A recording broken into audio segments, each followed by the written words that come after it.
need to interact so that new ideas come in. So I think new thinking is required from all quarters. I mean, all quarters, all stakeholders who are involved in production of housing. We need public policies to make land available. We need different kind of a mandate for housing boards.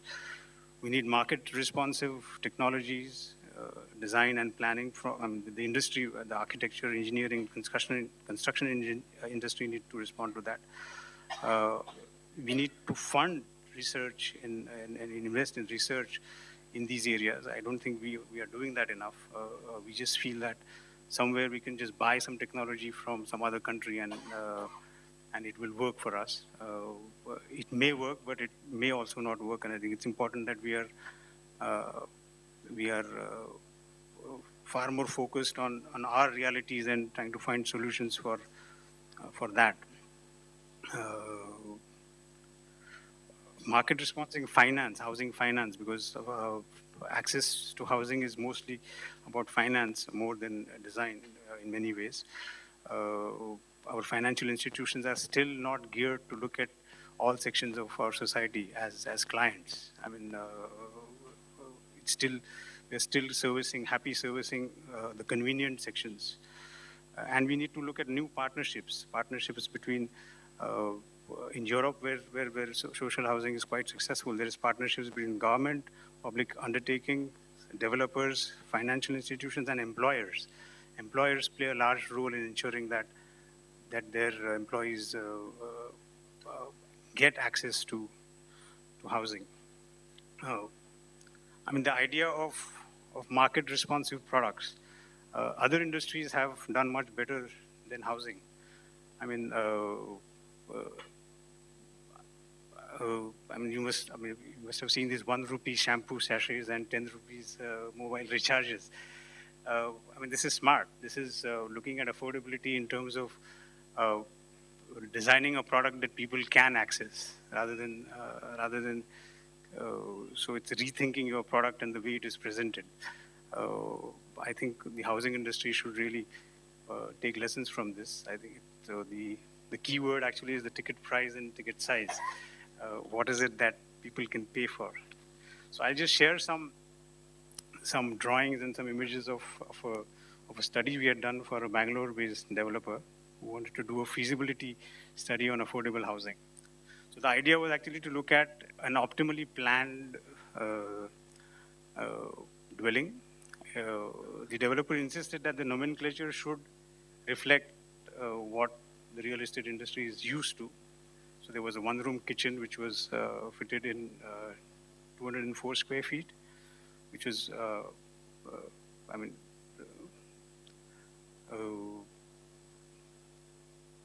1 BHK in 294 square feet, and a 2 BHK in 417 square feet. Now, for the developer, these seem to be the driving force. He says, the moment I give additional area, I will not be able to serve the right section of, the clientele that I'm going to target. So I think optimal planning, which is not at the expense of comfort, not at the expense of quality,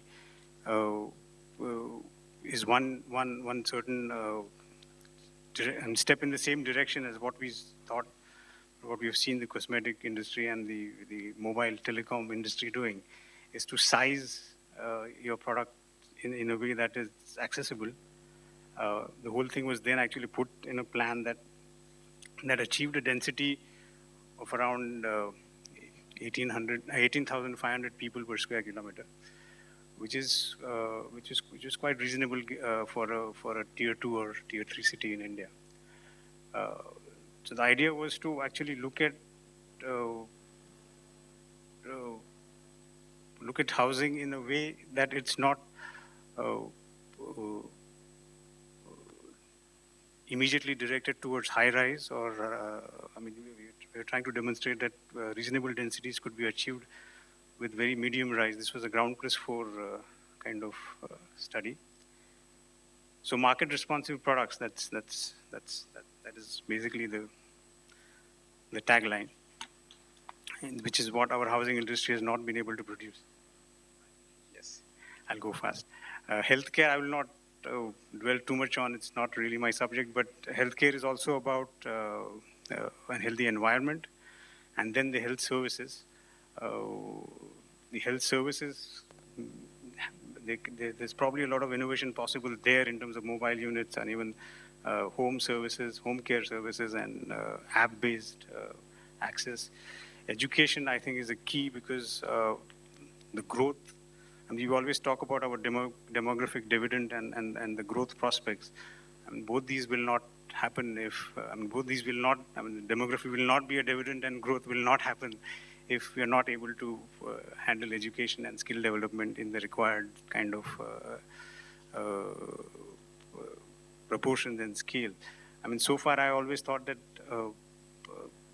the education patterns we follow today are still, have their origins in the very early industrial eras.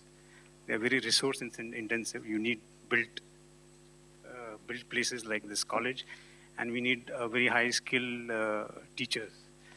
And I think that's the place where ICT can really change the entire paradigm by not making quality and scalability exclusive to each other. So, I mean, I'm sure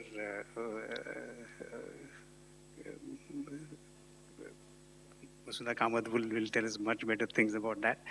I'll move on to two other projects, which, quality of life, of course. I think the simple thing is, what do you do when you're not working? I think that's what good cities are about. And it's not just a social aspect. I mean, if you want growth, then you want competitivity. If you want competitivity, then you have to attract and retain talented people. And you can only do that if your city is able to offer a good quality of life. When migration happens, it's very often happens not only for economic reasons, it happens very often for reasons of quality of life. So, work cannot be the only defining aspect in our choice of place to live in. I'll talk about two specific projects to illustrate what this idea of design thinking in governance. A lot of you will be very familiar with these images. This is the beach, which is it's called the Dadar Chowpatty. It was a 2-kilometer beach which existed since forever mostly. And in the last 2 years, we have this tetrapods being laid there. They were laid there because there was coastal protection required. So there was a problem of coastal erosion, so tetrapods were put. There was no consideration of the fact that it's a public space. There is no consideration of the fact that there is Ganpati Visarjan happening there, Durga Visarjan happening there, Ambedkar movement events happening there. And the reason for this is that the agency that does coastal protection doesn't do public space. So there is a kind of mandate which looks at one specific aspect of that space without looking at the other aspects of that space. Now, to me, this is, with whatever technology, this cannot be smart governance. Smart governance would mean to look at things holistically, to look at and to look at things from a design perspective. I mean, every time I come to this institution, I find that there is a very heightened awareness of how design can contribute to make things work better. And I think that's one of the things that so we had done some work on this, looked at the urban integration of that space and what kind of things, how you could respond to what is there. The project is not so important, but the idea that you can deal with, and that's what design allows you to do. You can deal with more than one thing at a time. And I think that design thinking has to kind of get into our governance. The other project which we have worked on, again, very similar, design thinking, what we could learn from the informal sector and look at it not as not as something that we should be ashamed of, but something that we should be actually proud of. I mean, we had worked on the hawkers in Mumbai. This was in response to the national hawking policy. So the MCGM had asked us to see what we could do. So our starting point was to try and understand how the activity happens. There is a very deep intelligence in the way it happens already. Hawking happens in certain places at certain times, so we tried to understand that. And then we tried to see how much space each kind of hawker requires. And then we derived some strategies to try and design for that. Basically, it was about allowing people to share that urban space, because the urban space is limited, demands are multiple. How could you save space? How could you make things happen together? And we looked at a new way of approaching street furniture, because there are, I mean, we know when we look at photographs of cities abroad, you look at very high quality street furniture with benches and dustbins and things like that. They don't have hawkers. So we have hawkers. We have our street furniture need to look at hawkers as well. So that was a simple thought. So we looked at a very simple system that starts with a bollard, which could be installed like this in our cities. And from that one bollard, you could actually extrapolate to various things, from dustbins to planter boxes to barriers to benches to hawking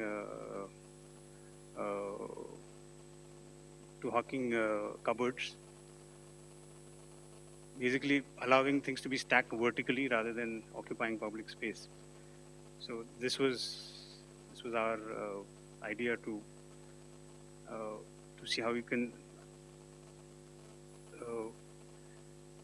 use design to actually try and get some consensus. I mean, it's public space. It is contested public space, and we're trying to achieve some kind of a consensus through design.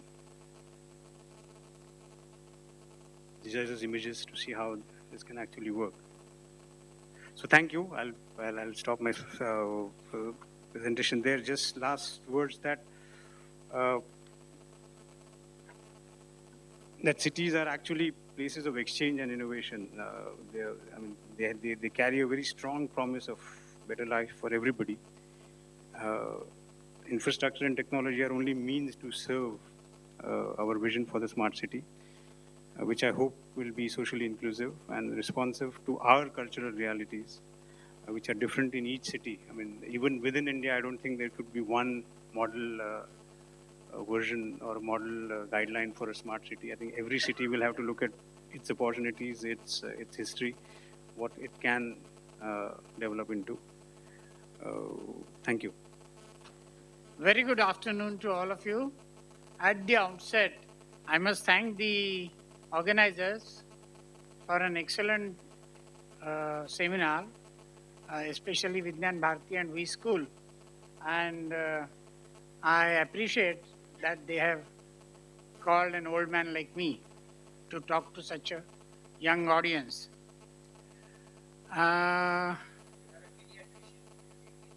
Yes, thank you, sir. But pediatricians also become old. One thing that struck me just now was I was very happy to see such a huge crowd in the post-lunch, or as we call, postprandial sessions. Generally, the doctors associate postprandial state with blood sugar and the diagnosis of diabetes. But in the seminar setting, usually the post-lunch session or postprandial session is that where people suffer from either partial or total somnolence. But I can assure you that from this side of the podium, we can watch what is happening across us. But not that it matters. The only danger is that along with you, we also might sleep on the dais. So we all have to take that precaution before, talking to you on the subject. This is a presentation based on our organization's cumulative, that's more than 30 years, community experience in urban slums in Mumbai.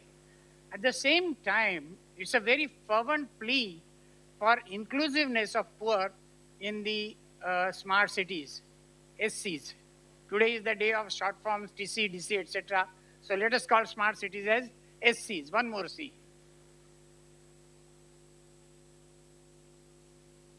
The smart cities, as all of you must have known by now, is a process which makes cities more livable.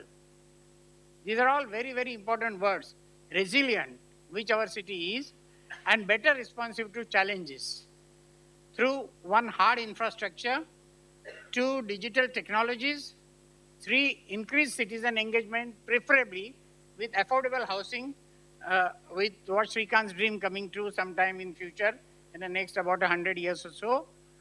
Social infrastructure to develop human and social capital required for the smart cities. Components of this social infrastructure: education, healthcare, entertainment, performing and creative arts, sports, open spaces. I mean, as he described, anything that you don't do, anything that you do when you are not working and you are not making money. And the most important part is the last, that is proactive inclusiveness to mainstream of disadvantaged groups. I mean, in short, we can summarize it, which is actually the motto of our organization: healthy, free, and full life for everyone. Healthy, free means economically and rightfully free, and full life means enjoying the other things like creative arts, hobbies, etc., etc. Now, when you talk about smart cities, this is a picture of